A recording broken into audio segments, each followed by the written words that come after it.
So this is the muzzle I'm using in today's video. It's the Baskerville Ultra Muzzle, size 4. Comes in a bunch of different sizes. They also have a new updated one with a clip-in strap instead of a, I don't know what you would tie that or call as like a tie-in. This one's more tedious, basically. Get the newer one.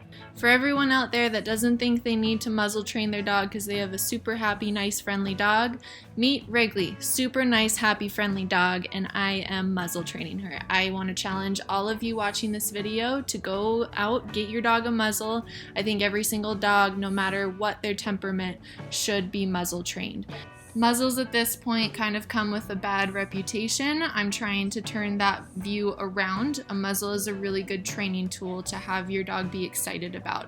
The muzzle over everything else should be looked at as a safety tool for your dog and for people around your dog. Whether your dog has any sort of aggression issues that they're working through or not. I've recommended the muzzle to a lot of different dogs who like to eat things like goose poop or deer poop that could actually make them really sick out on the walks. Dogs that like to ingest things just anywhere. Really good go-to tool for that type of thing. At the vet and the groomer, also very good options of something in your back pocket that you can have that your dog's very comfortable with. It's going to make everyone else feel more comfortable around you. Your vet is going to thank you. Your groomer is going to thank you if your dog is fully muzzle trained. If that was ever an option that we needed to bring out, your dog is going to be perfectly fine with it. If something like an emergency type of situation where your dog was in pain, if they are fully muzzle trained, it is not going to add to their stress to put a muzzle on them. It's actually going to probably help make them feel a lot more comfortable in that situation. So just a couple of the reasons why I would highly recommend muzzle training, even if you don't think you're really ever going to have to use it. So let's take a couple steps back. I'm actually going to show you guys the beginning steps to this. That video you just saw there was me working with Wrigley just yesterday on this. That is not where you're going to start. This is where you're going to start with not touching the muzzle at all. I'm just placing it on the ground here. Little Ready Find It treats around it, inside of it, surrounding it, making sure that she feels really comfortable with being present with it. If your dog has a previous negative association with the muzzle, I'd take a really long time on this step.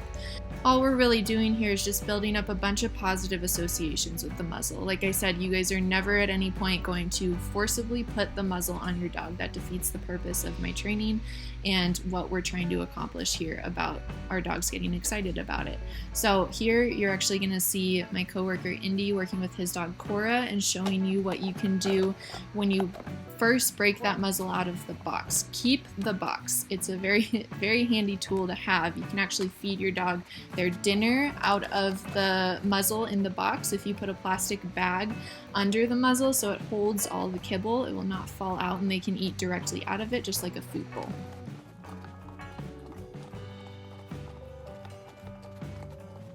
I would spend a solid week on this step with just letting your dog eat around and out of the muzzle in the box there before moving on to actually picking up the muzzle, which you're seeing me do here.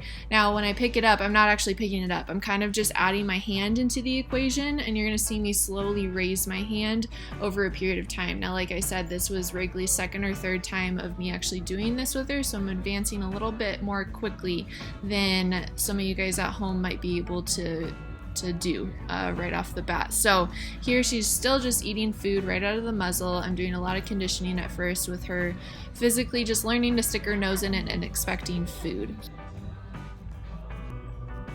The next step to this is actually teaching your dog to put their own nose in the muzzle. So here I'm not preloading the muzzle with food. This time I'm actually asking Wrigley to stick her own nose into it. I also find it important when your dog is done eating the treats out of it to take the muzzle away before they pull their head out of it. I think this is just good practice for later on when we are actually going to have them fully wear the muzzle to not learn to back themselves out of it, but you actually take the muzzle away when they're done eating. Simultaneously here I'm working on feeding Wrigley through the muzzle and teaching her how to eat food while her nose is in there. Also kind of a interesting skill that they have to learn.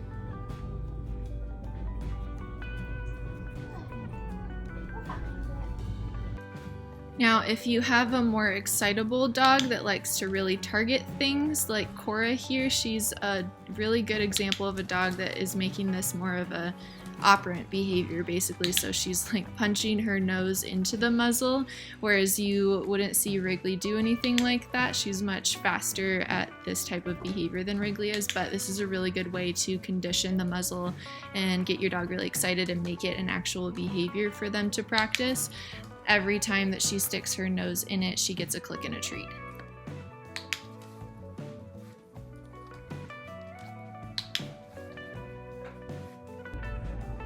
Once your dog is comfortable up to this point, teaching them to keep their nose in the muzzle for a duration of time can be really helpful.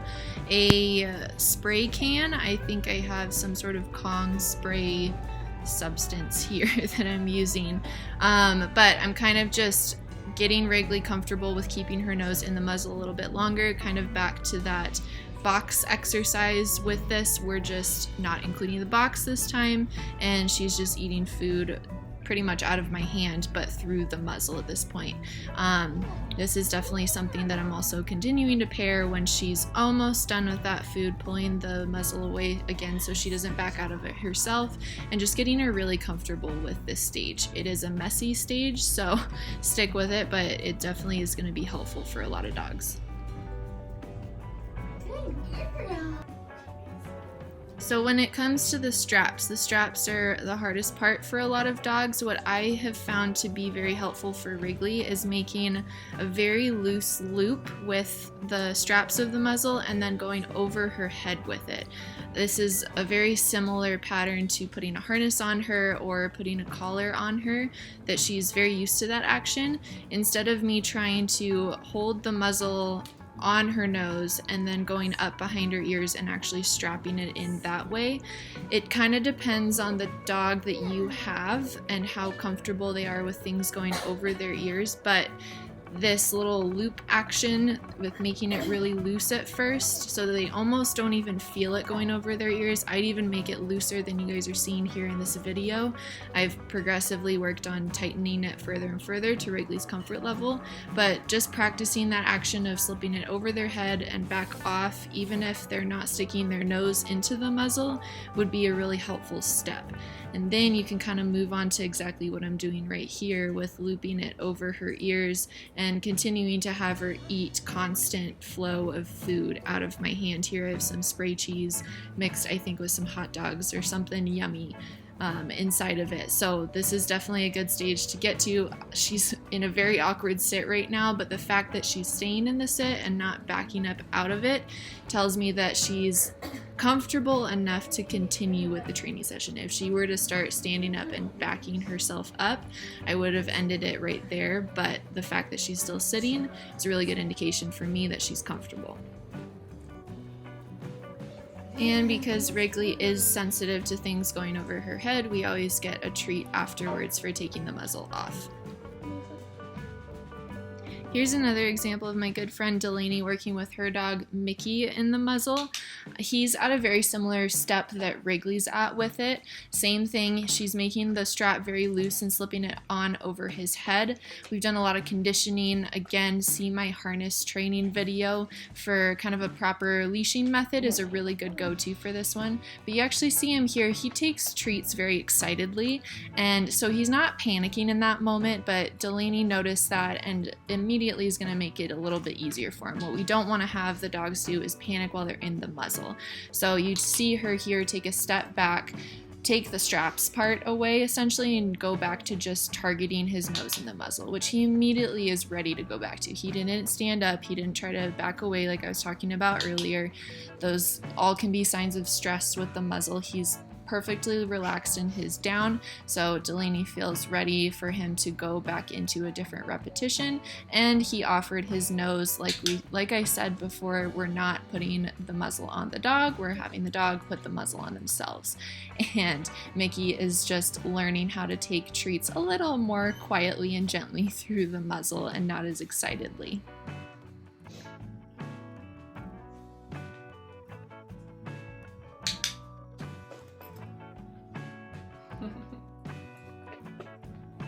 Past this point, it's a lot about just getting your dog comfortable moving around freely with the muzzle and going for longer and longer periods of time between yeses or clicks and treating them for wearing the muzzle. So here I'm still at the stage with working Wrigley through just being comfortable with the muzzle being on her face.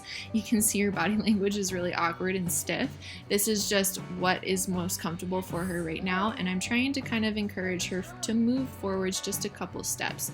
She is able to sit, at least she will respond to a sit cue in the muzzle, but I'm trying to get her a little bit more comfortable with actually walking when the muzzle is on, and it's really baby steps. There I just had her take a step or two forward, and she's definitely still uncomfortable with it, so I'm not pushing it, just 1 or 2 steps, yay, lots of yummy food, and then we take the muzzle off. Over time you can kind of increase that more and more to the point that your dog is able to walk freely with it on.